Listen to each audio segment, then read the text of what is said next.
Welcome to the Digital Identity Digest, the audio companion to the blog at Spherical Cow Consulting. I'm Heather Flanagan, and every week I break down interesting topics in the field of digital identity, from credentials and standards to browser weirdness and policy twists. If you work with digital identity but don't have time to follow every specification or hype cycle, you're in the right place. Let's get into it. Every so often, I accidentally start a side project. Now, sometimes it's because I have a brilliant idea, and sometimes it's because I have a stubborn idea. More often, it's because a few people I trust keep circling the same gap in the industry, and eventually one of us says, fine, apparently we have to build this thing. Usually there's scotch involved, and this is roughly how the Identity Salon began. So the original conversation was with Ian Glazer, Andy Hindle, and myself. We were talking about a gap in the identity industry, particularly for senior enterprise architects and the people who have to think several moves ahead, right? Now, there's conferences, of course. Identiverse is a fabulous conference, and I do say that with some bias, yes, but also with a great deal of respect for what that event does well. It is a very good at the problems people are facing now, what's breaking now, what's needed to be funded now, what regulators are asking now, right? What programs are trying to ship now, and what teams are trying to explain to leadership before everyone's eyes just glaze right over, right? But there's another category of conversation that tends to happen in the hallways, over coffee, or in the bar after the official programming ends, right? Those are the conversations about the problems senior architects can see coming in the next 5 to 7 years. Now, that time frame really matters, right? 5 to 7 years is not actually science fiction. It is not a theoretical someday, but it's also not next quarter's implementation crisis. Now, for senior enterprise architects, 5 to 7 years is a completely reasonable planning horizon, and in many cases, thinking about that horizon is quite literally their job description. Now, there's also other wonderful events like the Internet Identity Workshop. Now, IIW is probably one of the most important spaces in the identity ecosystem, and I will happily continue to send people there. But IIW is often highly speculative by design. It is an unconference. It's where potential standards work, or new ideas, or rough edges, ambitious concepts can be tested in public with people who know how to argue productively. That's also, necessary. It's not always what an enterprise architect needs when they're trying to figure out how wallet ecosystems or AI-mediated access, delegation, fraud detection, identity proofing, or anything else are all going to collide before their current roadmap is done, pretending to be realistic. So we started the Identity Salon. The goal is simple enough to describe and surprisingly complicated to operate, right? We wanted to create a high trust, vendor neutral space for senior identity practitioners to talk candidly about the problems over that horizon. No sales decks involved, no thought leadership theater. No one pretending a platform roadmap is an industry strategy. It's just serious people talking seriously under the Chatham House Rule about where identity is going and what that means for the systems we're responsible for designing and deploying, regulating, securing, or explaining.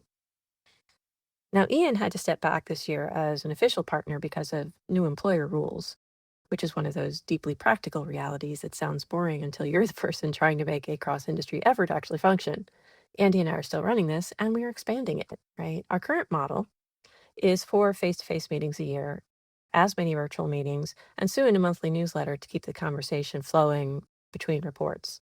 And that last bit is important because momentum really matters here. A salon discussion, should not disappear into a notebook until the next quarterly event.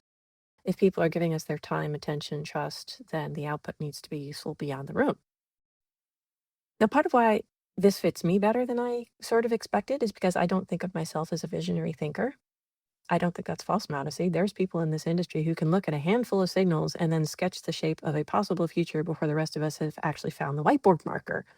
But as it turns out, visionary thinkers need people who understand where they're trying to lead and who want to help make the vision implementable. And that's a part I understand very well, right? A lot of my work has lived in the spaces between ideas and deployment, standards and operations, governance and architecture, strategy, and the deeply inconvenient reality of existing systems. I like that point where a compelling idea has to survive contact with budgets and incentives and policies and legacy infrastructure and the occasional compliance team with a very sharp pencil. Now, I think the Identity Salon sits in that space because it's not just about imagining where identity might go. It's about asking what would have to be true for those futures to work in practice. The best salon conversations we have, they have like a particular tone, right? Someone names a problem, everyone has been politely circling. And someone else says, yes, but that breaks in the enterprise. And then the room starts pulling on that thread. So my favorite moment so far involved everyone, getting up and leaving their chair to stand around the big screen, pointing at a proposed architecture and asking questions. Now, I will not name names because, hello, Chatham House Rule. Though that person may end up self-identifying at some point, right? This was less like it wasn't a presentation, and it was almost like a PhD defense with 20 expert advisors all chiming in.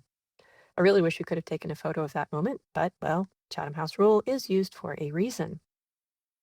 That moment captured the point of the salon better than any marketing copy ever could, right? The goal is not consensus, though consensus is lovely when it happens. The goal is to surface assumptions before they become architecture. It's to find the weak spots, pressure test the claims, and give people a place to say the thing they're not ready to put on a conference slide.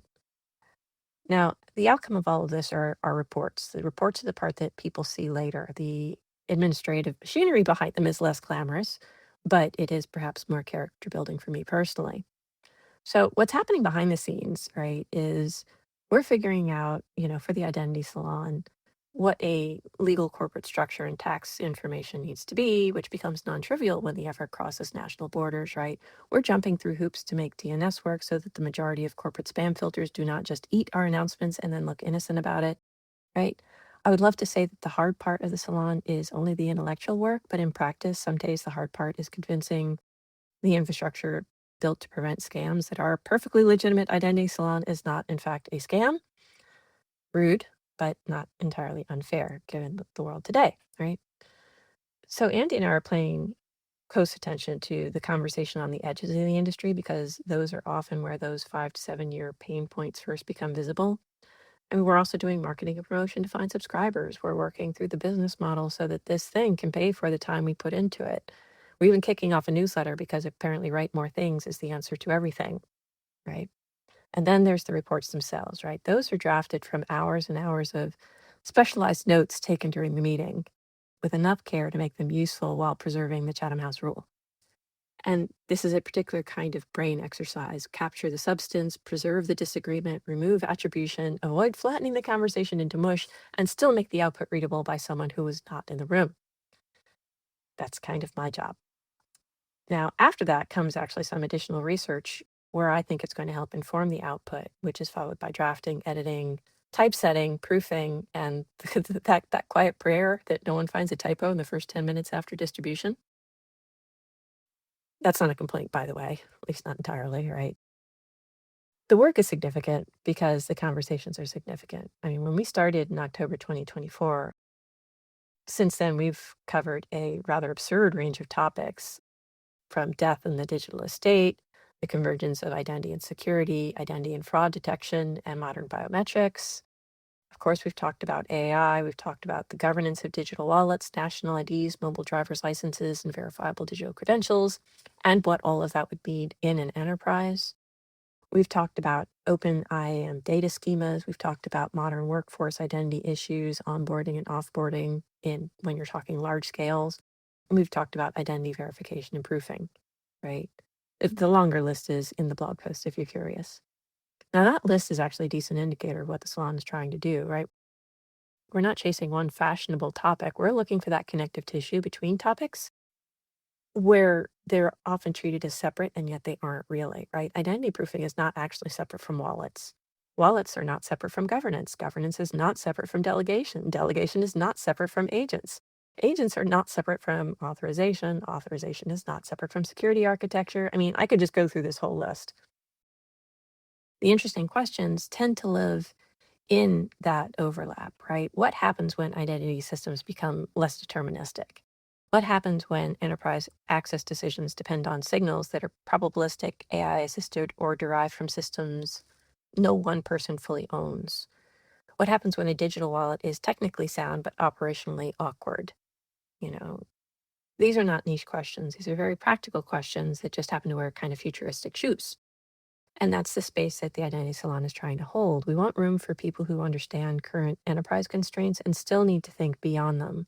We want conversations that are grounded enough to be useful and forward-looking enough to matter. We want the reports to help people notice patterns earlier, prepare better questions, and avoid being surprised by the problems that were already kind of visible from a few conversations away. So what comes next for the salon? Well, growth, but hopefully a useful kind, right? The Identity Salon is not trying to become a giant event. And in fact, one of our operating constraints is that we never have more than 30 people in the room. And that limit is important. The conversations work because people can speak candidly, challenge each other, ask unfinished questions, and trust that the room is curated for substance rather than volume. It also means that attendance is not one-to-one with paid subscribers, right? We curate every in-person meeting to make sure that we have the right mix of perspectives, experience, problem spaces for the topic at hand. Paid subscribers are guaranteed to have their name in the hat for in-person events, and they receive the full reports and the newsletter, and free subscribers receive the executive summary, the newsletter, and invitations to virtual events. Now, this is actually a slightly odd model if you're used to the usual conference math in that you pay money, you receive a badge, you collect your tote bag, you develop strong opinions about the coffee, which is usually bad. But the salon is not designed around maximizing attendance. It's designed around maximizing the quality of the conversation and the usefulness of what comes out of it. So yeah, we are looking for individual subscribers, corporate subscribers, and supporters for the reports and events, right? Subscriptions help us keep the work going, produce the reports, and expand participation thoughtfully, and make sure the salon is not just a very elaborate hobby with invoices. So what's next for me on it? Well, now I get to learn how to write newsletters that people will actually read if I can get through spam filters, which is both, a craft and a minor act of optimism. I hope to put more and more of my time into the salon so that it becomes at least a third of my work going forward. Because the identity industry does not lack events and it doesn't lack standards work and it doesn't lack urgent operational problems. But what it lacks sometimes is a durable space for senior practitioners to compare notes on what's coming next before next becomes yet another emergency. So that's the gap we're trying to fill, preferably with fewer DNS problems, but I will attempt to remain realistic going forward. Thanks for listening to this. I hope you took it as both something interesting to look at and something interesting about how these kinds of new event structures are put together. And with that, wrap up. Look forward to talking to you again next week.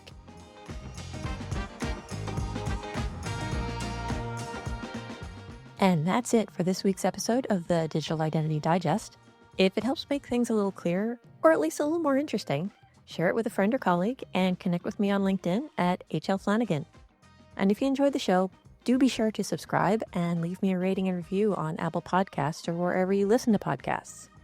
You can also find the written full post at sphericalcowconsulting.com. Now stay curious, stay engaged, and let's get these conversations going.